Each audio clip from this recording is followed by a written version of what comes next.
భారత్ ని చైనా దొంగ దెబ్బతీసింది. ఇటీవల కాలంలో షాంఘై కోఆపరేషన్ ఆర్గనైజేషన్ దాని పేరిట చైనా టాంజియాలో ఒక వేదిక 12 మంది దేశాధినేతలు హాజరైపోయి ఉగ్రవాదాన్ని అంతమొందిస్తాం, ఉగ్రవాదాన్ని పారద్రోలుతాం, ఉగ్రవాదాన్ని లేకుండా అంతం చేస్తామనే ఉద్దేశంతో ఏకాభిప్రాయానికి వచ్చారు. ఉగ్రవాదాన్ని అంతమొందిస్తామనేటువంటి మాటని చాలా సుస్పష్టంగా అన్ని దేశాధినేతలు ఒప్పుకున్నారు కూడా. దాంట్లో పిచ్చి కుక్క షహబాజ్ షరీఫ్ కూడా ఉంది. కానీ ఆయన ఏం మాట్లాడలేదు. పహల్గామ్ ఉగ్రదాడి ఘటనకు సంబంధించిన ఘటనలో కూడా లష్కర్ ఈ తోయిబా అనేటువంటి ఉగ్రవాద సంస్థకు సంబంధించినటువంటి ద రెసిస్టెన్స్ ఫోర్సే కారణమని కూడా వారంతా మాట్లాడుకొచ్చారు. కానీ అంతలోనే ఏం పుట్టిందో ఏమో, మళ్ళీ చైనా అధ్యక్షుడు జిన్పింగ్ పాకిస్తాన్తో స్నేహించడం మొదలుపెట్టాడు. ఏంటి అనుకుంటున్నారా? ఈరోజు పాకిస్తాన్లో చైనాలో ఒక ఆర్మీ పరేడ్ జరుగుతోంది. అయితే మొన్న జిన్పింగ్తో, నిన్న షహబాజ్ షరీఫ్తో, మొన్న భారత్ని ఇలా దగ్గర తీసుకొని స్నేహభావంగా ముందుకు వెళ్ళాడో లేదో, అంతలోనే పాక్ పిఎంని ఆర్మీ చీఫ్ ఆసిం మునీర్తో జిన్పింగ్ భేటీ అయి చైనా పరేడ్కి ముఖ్య అతిథిగా పిలిచాడు.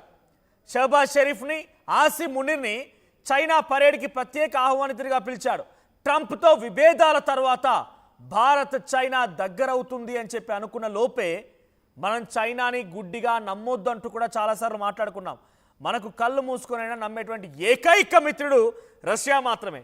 సో చైనాని ఎట్టి పరిస్థితుల్లో నమ్మకడానికి వీల్లేదు. చైనా దగ్గర తీసినా, చైనా షేక్ హ్యాండ్ ఇచ్చినా, చైనా మనతో పాటు నవ్వినా, పాడినా, ఆడినా ఏమాత్రం కూడా చైనాని మనతో పాటుగా ఒక నటనే కానీ ఏమాత్రం కూడా నిజ స్వరూపం లేదు అని చెప్పి చాలా స్పష్టంగా మనం మాట్లాడుకొచ్చాం.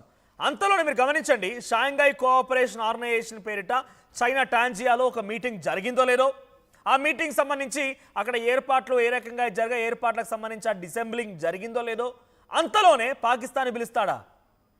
భారత్లో ఉగ్రదాడి ఘటన జరిగింది, దానికి కారణం లష్కర్ ఈ తోయిబా అంటే ఉగ్రవాద సంస్థ, దాని నుంచి పుట్టినటువంటి ద రెసిస్టెన్స్ ఫోర్స్ అని చెప్పి చాలా కరేకండిగా ఇదే షాంఘై కోఆపరేషన్ ఆర్గనైజేషన్ ఆ మీటింగ్లో జరిగింది కదా టాంజానియాలో. ఈ చైనా, రష్యా, ఇతరత్ర దేశాధినేతలు మొత్తం కూడా మాట్లాడుకున్నారు కదా.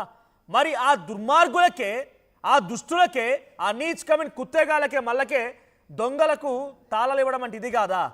వాళ్ళు దొంగలని చెప్పింది మీరే, మళ్ళీ అదే దొంగలకి తాళాలు ఇచ్చి మీరు దొంగతనం చేయండి అన్నట్టుగా చైనా అధ్యక్షుడు జిన్పింగ్ వ్యవహారం ఉంది. అమెరికా అధ్యక్షుడు అలా చేస్తున్నాడు. అందుకే నేను పదే పదే చెప్పుకొచ్చా, మనం కళ్ళు మూసుకునేనా నమ్మగలిగేటువంటి ఏకైక దేశం రష్యా మాత్రమే. రష్యా మాత్రమే మనకు మంచి మిత్రుడిగా భావించాలి. ఈ చైనాలు, పక్కన ఉన్నటువంటి బంగ్లాదేశ్లు, అమెరికాలు నటన ఏమాత్రం వాళ్ళు మన దగ్గరికి రావాలన్న ఉద్దేశంతో ఉన్నదంతా పూర్తిగా సంపూర్ణమైన నటన. ఆ రకంగా నటించే మళ్ళీ భారత్ని దెబ్బ కొట్టి, దొంగ దెబ్బ కొట్టాడు జిన్పింగ్. ఈరోజు పరేడ్ జరుగుతుంటే ఆ పరేడ్లో షహబాజ్ షరీఫ్ని, ఆసిం మునీర్ని ఆహ్వానించి వారితో అక్కడ ఒక రహస్య సంబంధాన్ని మీరు చూడండి. ఇక్కడ విజువల్లో ఆ బ్లూ కలర్ డ్రెస్ వేసుకున్నటువంటి ఆ పిచ్చి కుక్కే, బ్లూ కలర్ డ్రెస్ వేసుకున్న ఆ పిచ్చి కుక్కే షహబాజ్ షరీఫ్. మీరు గమనిస్తున్నారు కదా, జిన్పింగ్ తర్వాత కిమ్ ఉన్నారు, పక్కనే రష్యా అధ్యక్షుడు పుతిన్ ఉన్నారు, ఇవన్నీ జరుగుతూ ఉన్నాయి. పక్కనే మనకు షహబాజ్ షరీఫ్ కూడా కనబడుతున్నాడు. వాడికి ఎక్కడ పోయినా కూడా అవమానం తప్పడం లేదు. చీపోర పిచ్చి కుక్క అన్న కూడా వాడు వెంబడబడి ఇంకా కుక్కలాగా తిరుగుతున్నాడు కదా తప్ప వాడు అక్కడి నుంచి వెళ్ళడం లేదు. కిమ్ తర్వాత బ్లూ కలర్ సంబంధించిన కాస్ట్యూమ్ ఉన్నటువంటి వ్యక్తి ఆయనే షహబాజ్ షరీఫ్. సో ఈ పిచ్చి కుక్క ఇప్పుడు ఆర్మీ పరేడ్లో పాల్గొంది. చైనాకు సంబంధించిన ఆర్మీ పరేడ్లో పాల్గొన్నటువంటి ఆ వ్యక్తులను మనం చూస్తూ నిజంగా చైనాను చూస్తే ఇప్పుడు నాకు మళ్ళీ మీరు దగ్గర తీయండి, కానీ భారత్ని కించపరిచే విధంగా కాదు, భారత్ని ఇబ్బందులకు గురి చేసే విధంగా కాదు, భారత్ని ఇంత అవమానపరిచే విధంగా కాదు.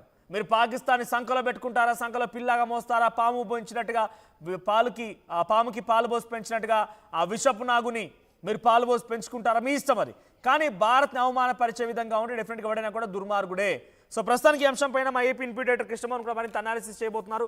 ఎస్ కృష్ణమోహన్, సో ఏంటి, ఎలా చూడాలి? చైనాతో మళ్ళీ పాకిస్తాన్ దోస్తి, షహబాజ్ షరీఫ్ ఉగ్రవాదాన్ని అంతం చేస్తామని చెప్పినటువంటి ఆ మీటింగ్ గడిచినటువంటి కొన్ని గంటల్లోనే మళ్ళీ దొంగకే తాళాలు ఇచ్చిన చందంగా ఉగ్రవాదాన్ని పెంచి పోషించినటువంటి షహబాజ్ షరీఫ్ని ఆర్మీ పరేడ్కి కూడా ఎలా చూడాలి? సో బేసిక్ గా ఇక్కడ చైనా మొదటి నుంచి కూడా భారత్ తో వ్యవహరిస్తున్న తీరు కొంత సందేహంగానే ఉంది. అయితే అట్ ద సేమ్ టైం నిపుణులు కూడా అంటే ఈ పొలిటికల్ ఈ ఈ ఈ విదేశీ పరిజ్ఞానం, విదేశీ వ్యవహారాలను నిశ్చితంగా పరిశీలిస్తున్న నిపుణులు కూడా చాలా మంది ఒకే మాట చెప్తుంటారు. మనం చైనాతో కొంత జాగ్రత్తగా వ్యవహరించాల్సిన పరిస్థితి ఉంటుంది. ఎప్పుడు కూడా భారత్ చైనా వ్యవహారంలో కొంత ఆచితూచి అడుగులు వేయాలని.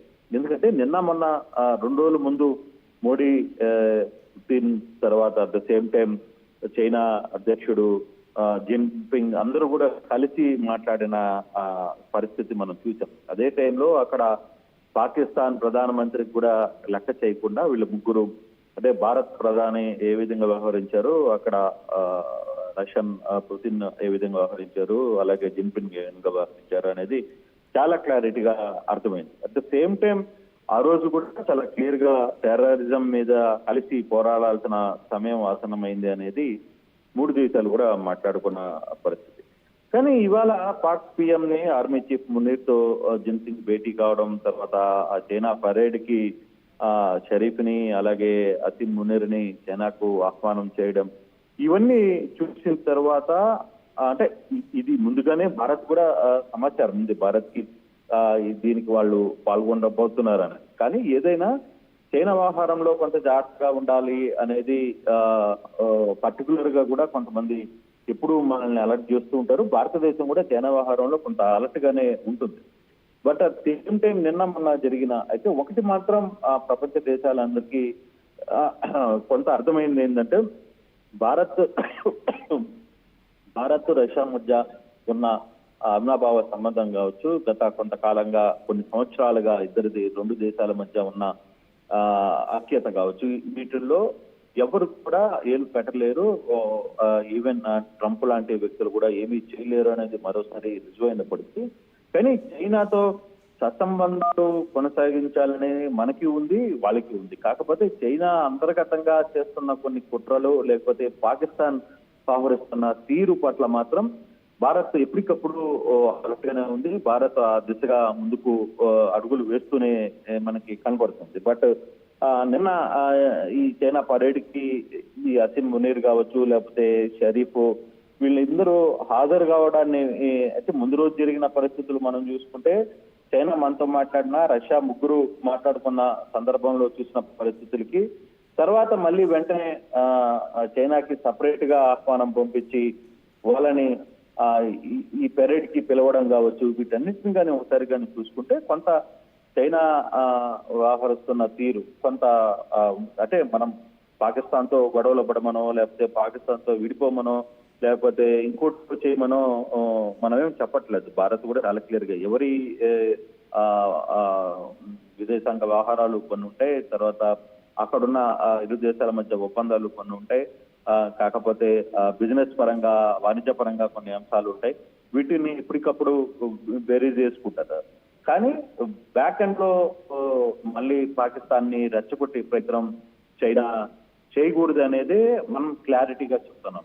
మనం పాకిస్తాన్ కి మనకి ఉన్న కొంత ఈ గ్యాప్ ని చైనా లాంటి దేశాలు వాడుకోవాలని ప్రయత్నిస్తే దాన్ని ఒప్పుకోమనేది. మరోవైపు ట్రంప్ పరిస్థితిని మనం చూస్తున్నాం. ఈ రోజు ట్రంప్ నిన్న జరిగిన అమెరికాతో భారత్ సుంకాల మధ్య జరిగిన వ్యవహారం మీద అమెరికాలోనే ట్రంప్ కు వ్యతిరేకంగా జరిగిన నిన్న ఒక ర్యాలీ, మొత్తం అమెరికానే ఇంత పెద్ద ర్యాలీ ఈ ఇటీవల కాలంలో ఎప్పుడు జరగలేదనే ఒక వాదన కూడా వినిపిస్తోంది. అమెరికన్ దేశస్తులే చెప్తున్నారు ట్రంప్ నువ్వు చేస్తున్న వ్యవహారాల వల్ల చాలా ఇబ్బందులు వస్తున్నాయని చెప్పి మాట్లాడుతున్న పరిస్థితి కూడా మనం చూసాం.